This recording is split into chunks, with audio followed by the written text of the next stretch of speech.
नमस्कार दोस्तों, आज हम आपको धर्मराज जी के निमित्त सुनी जाने वाली धर्मराज जी की कहानी सुनाने जा रहे हैं। तो चलिए कहानी शुरू करते हैं। एक समय की बात है, एक शहर में एक बुजुर्ग महिला रहती थी। वह महिला सभी से मिलजुल कर रहती थी और उस बुजुर्ग महिला से अपने पूरे जीवन में हर भगवान की आराधना और बहुत सारा दान दक्षिणा कर रखा था। एक दिन अचानक से उस बुजुर्ग महिला की तबीयत खराब हो जाने के कारण उसका निधन हो गया। तभी उस बुजुर्ग महिला के इसके बाद उस बुजुर्ग महिला के लड़के और उसकी पत्नी ने अपनी माँ का अंतिम संस्कार बहुत अच्छे से किया। तभी उस बुजुर्ग महिला के निधन के बाद यमराज जी ने अपने 2 सेवकों को नीचे भेजा और कहा कि जाओ तुम उस बुजुर्ग महिला को ले आओ। जैसे ही यमराज जी के पार्षद उन्हें लेने आए, वह बुजुर्ग महिला उनके साथ जाने लगी। थोड़ी दूर चलने के बाद रास्ते में एक बहुत गहरी नदी मिली, जहाँ पहुंचकर यमराज के पार्षदों ने उस महिला से कहा कि क्या तुमने अपने जीवन में कभी गौदान किया है? तब वह बुजुर्ग महिला सच्चे मन से गाय माता को याद करती है। तभी वहाँ पर अचानक से एक गाय प्रकट हो जाती है, जिसकी पूंछ पकड़कर वह आसानी से नदी पार कर लेती है। फिर थोड़ी दूर आने के पश्चात रास्ते में उससे बहुत सारे काले कुत्ते मिलते हैं, जिनको देखकर यमराज जी के पार्षद कहते हैं कि क्या तुमने अपने जीवन में कुत्तों को दान दिया था? तब वह बुजुर्ग महिला एक बार फिर से सच्चे मन से कुत्तों का आवाहन करने लगती है। तब वहां से सारे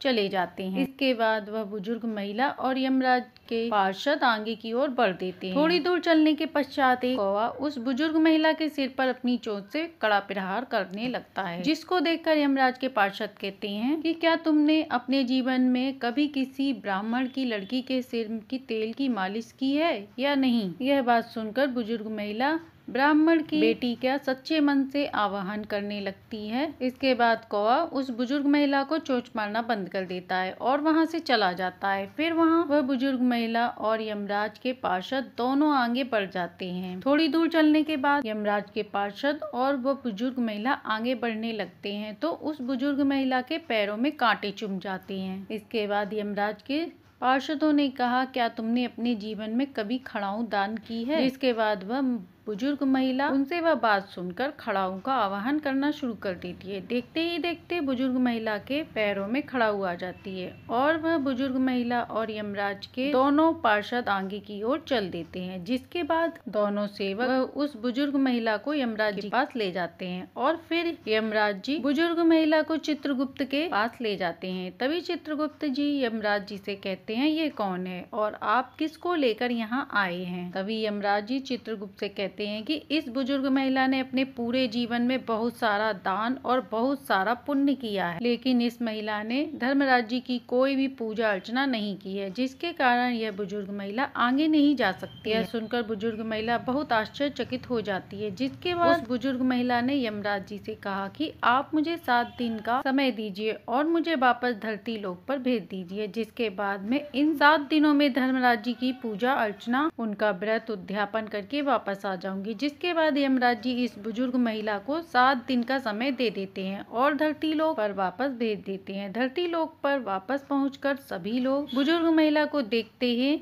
और डर जाते हैं और भागने लगते हैं और कहने लगते हैं कि भूतनी आ गई, भागो यहाँ से। यहाँ तक कि जब वह बुजुर्ग महिला अपने बेटे और बहू के पास जाती है तो वह भी उनसे डरकर गेट बंद कर लेते हैं। जिसके बाद वह बुजुर्ग महिला बेटे, बहू और सभी लोगों को बताती है कि मुझे यमराज जी ने 7 दिन का समय दिया है, क्योंकि मैंने धर्मराज जी का व्रत पूजन कभी नहीं किया था, जिसको ना करने की वजह से मैं स्वर्ग लोक में नहीं जा सकती। अब मैं यहाँ धरती लोक में यमराज जी की पूजा आराधना करूंगी। यह सुनकर बुजुर्ग महिला के लड़के और उसकी पत्नी अपनी माँ को पूजा करने की सामग्री लाकर दे देते हैं। जिसके बाद वह बुजुर्ग महिला धर्मराज जी की पूजा करना शुरू कर देती है और उनका अध्यापन करने के बाद जब वह सभी को कहानी सुनाना शुरू करती है तो सभी लोग वहाँ से उठकर भाग जाते हैं। जिसके बाद वह बुजुर्ग महिला अपनी पड़ोसन के पास जाती है और उससे कहती है, मेरी कहानी सुन लो। जिससे वह महिला कहानी सुनने को तैयार हो जाती है। जिसके बाद वह बुजुर्ग महिला उसको पूरी कहानी सुना देती है और पूजा करने के 7 दिन बाद धर्मराज जी उस बुजुर्ग महिला से प्रसन्न होकर उसको स्वर्ग में आने के लिए विमान धरती लोक पर भेजते हैं। सब लोग यह देखकर स्वर्ग लोक में जाने के लिए बुजुर्ग महिला के पास आ जाते हैं। बुजुर्ग महिला ने कहा, तुम लोग कहाँ चल दिए? तुम लोगों ने तो मेरी कथा कहानी सुनी ही नहीं। मेरे साथ तो केवल पड़ोसन जाएगी, उसने ही मेरी कथा कहानी सुनी है। इसके बाद सभी लोग बुजुर्ग महिला से कहानी सुनने का निवेदन करते हैं तो बुजुर्ग महिला को तरस आ जाता है और वह सभी को कहानी सुना देती हैं। इसके बाद सभी लोग विमान में बैठकर स्वर्ग लोक पहुंच जाते हैं।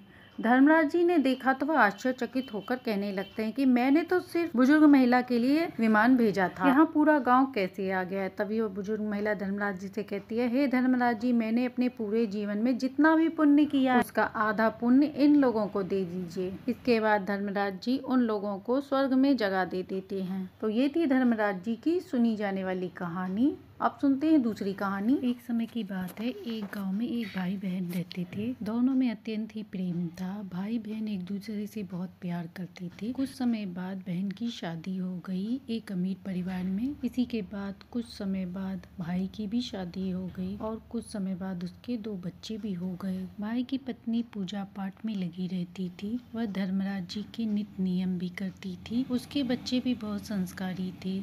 गरीब होने के नाते भी वह कभी भी किसी चीज की जिद नहीं किया करते थे।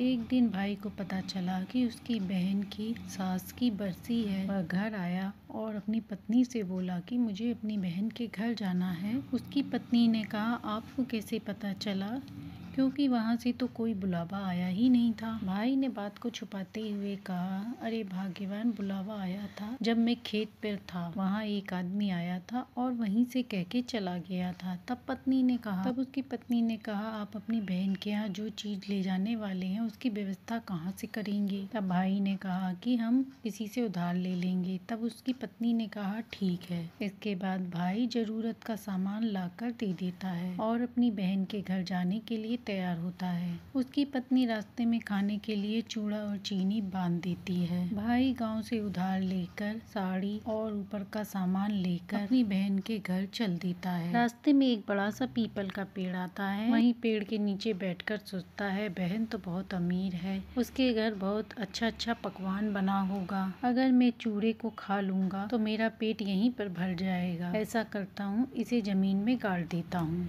ऐसा सोचकर उसने चूड़े को धर्मराज जी का नाम लेकर वहीं जमीन में गाड़ दिया। इसके बाद थैला उठाकर खुशी खुशी अपनी बहन के घर जाता है। भाई इधर उधर देखता है, तभी उसकी देवरानी उसके भाई को देख लेती है। यह देखकर वह अपनी देवरानी के पास जाती है और कहती है कि तुम्हारा भाई आया है। तब बहन ने पूछा, भाई किस पे बैठ कर आए हैं, क्या लाए हैं। तब देवरानी ने कहा, उसने कहा, वह तो बहुत फटे पुराने कपड़े पहने हैं और हाथ में एक थैला है। बहन ने देवरानी से कहा कि भाई से बोलो सामने ससुर जी बैठे हैं, मुझे शर्म आ रही है, पीछे के दरवाजे से आए। फिर देवरानी भाई को पीछे के दरवाजे से घर लेकर आती है। बहन भाई को देखकर कहती है, भाई तुमको यहाँ आने की क्या जरूरत थी, यहाँ सारे रिश्तेदार अच्छे अच्छे आए हैं और तुमको इस हालत में देखेंगे तो मेरी बड़ी बेइज्जती होगी। तुम क्यों आए हो यहाँ पर। भाई अपनी बहन का यह रूप देखकर सन्न खड़ा था। उसके मुंह से कुछ भी नहीं निकल पा रहा था। फिर वह अपने भाई का हाथ पकड़कर एक कमरे में ले गई और वहाँ उसे कहा कि बाहर मत आना। इसके बाद वह बाहर आ गई। अब भाई बड़ा दुखी हुआ और मन ही मन सोचने लगा कि हे भगवान, मैं बड़ा गरीब हूँ, इसलिए मेरी बहन को मुझे देखकर शर्म आती है। बेचारा भाई भूखा प्यासा अपने कमरे में बैठा रहा। एक तो वो पैदल चल के आया था, ऊपर से पानी तक नहीं मिला। रास्ते में भी उसने कुछ नहीं खाया था और बहन के घर आने पर भी उसे पानी तक नहीं मिला। जाते समय उसकी बहन बाहर से दरवाजा बंद करके चली गई। वह रोता हुआ दरवाजा पीटने लगा कि मुझे खोल दो। उसका रोना सुनकर देवरानी को दया आ गई और उसने दरवाजा खोल दिया। तब तक रात के 12 बज चुके थे। बेचारा भूखा प्यासा था और चांद के उजाले में चला जा रहा था। उसे बहुत जोरों की भूख और प्यास लगी थी। चलते चलते वह उसी पेड़ के पास आया जहाँ पर चीनी और चूड़ा दबाया था। अब उसने सोचा उसी को खाकर अपनी भूख मिटा लेता हूँ। रोते रोते उसने खोदना शुरू कर दिया। धर्मराज जी की कृपा से वो चूड़ा चीनी हीरे मोती में बदल गए। वह समझ गया कि यह सब भगवान का चमत्कार है। अब उसने अपनी पगड़ी में सारी चीजों को समेटा और भगवान का जयकारा लगाते हुए घर की ओर चल दिया। घर आते आते उसे सुबह हो गई थी। उसकी पत्नी झाड़ू लगा रही थी। उसने देखा तो कहा, बड़ी सुबह सुबह आ गए। तब भाई ने अपनी बहन की बात दबाते हुए कहा कि तुम लोग अकेले थे इसलिए मैं जल्दी चला आया। उसने कहा मुझे बहुत जोरों की प्यास लगी है, जाके जल्दी से पानी लाओ। पत्नी जल्दी से पानी लाई, तब तक बच्चे भी जाग गए। बच्चे उठे और उन्होंने कहा बुआ के घर से आ गए, हमारी बुआ ने हमें खाने के लिए क्या भेजा है। बच्चे गट्ठर को खोलते हैं और देखते हैं। वो अपनी माँ से कहते हैं माँ देखो ये क्या चीज है। पत्नी ने देखा तो कहा ये तो हीरे मोती हैं। अपने पति से उसने कहा कि आप अपनी बहन से इतने कीमती सामान क्यों लेकर आए। भाभी ने कहा कि हम लोग गरीब थे इसीलिए बहन ने ये सब दिया है। भाई ने कोई जवाब नहीं दिया।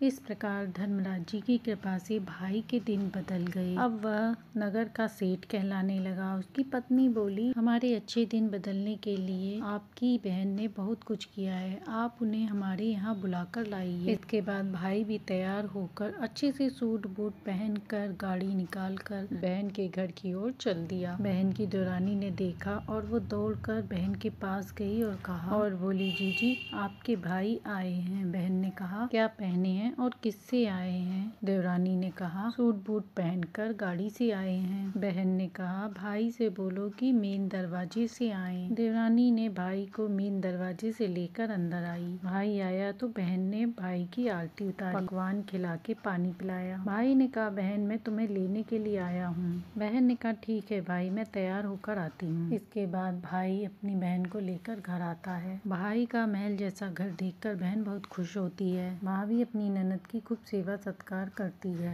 भाभी समझती थी कि यह सब हमारी नंद का किया हुआ ही है, जिस कारण आज हमें इतना सुख मिल रहा है। एक दिन बहन ने कहा भाई मुझे जूती चाहिए। भाई ने एक बोलने वाली जूती मोची से कहकर बनवाई। जूती बहुत सुंदर थी। जूती देखते ही बहन बहुत खुश हो गई। जब बहन जूती पहनकर चलने लगी उसमें से आवाज आई गरीब भाई की अमीर घमंडी बहन। बहन रुक जाती तो आवाज बंद हो जाती, चलती तो आवाज आती। बहन को सब याद आता है और वह सोचती है कि मेरे पास धन है तो मैंने भाई के साथ कैसा व्यवहार किया था, और आज भाई के पास धन है तो वह मुझे सब कुछ देने को तैयार है। यही बात सोचकर वह रोने लगी। भाभी ने कहा कि आप क्यों रो रही हैं, तो उसने सारी बात बता दी और उसने कहा भाभी मैं बहुत घमंडी हूँ, तभी तो आज तक मेरे बच्चे भी नहीं हुए हैं। यह कहकर वह भाई और भाभी से क्षमा मांगने लगी। भाई ने कहा मैं तुम पर नाराज नहीं हूँ, अगर तुम मेरे साथ ऐसा न करती तो मुझ पर धर्मराज जी की कृपा न होती। यह सब तो धर्मराज जी की ही कृपा से हुआ है। भाभी के मन में कोई मैल नहीं था। उसने कहा ननद जी आप भी धर्मराज जी का नित्य नियम कीजिए, धर्मराज जी की कृपा हुई तो आपकी झोली खुशियों से भर जाएगी। ननद ने भाभी की बात मानकर अब वह भी धर्मराज जी का नित्य नियम करने लगी। नित्य नियम करने के प्रभाव से उसकी भी गोद जल्दी भर गई। हे धर्मराज जी, जैसे आपने भाभी पर अपनी कृपा करी वैसे ही अपनी कहानी कहती सुनते हुकारा भरते सबके घर में सुख शांति समृद्धि देना। कहानी अच्छी लगी हो तो लाइक एंड सब्सक्राइब करें।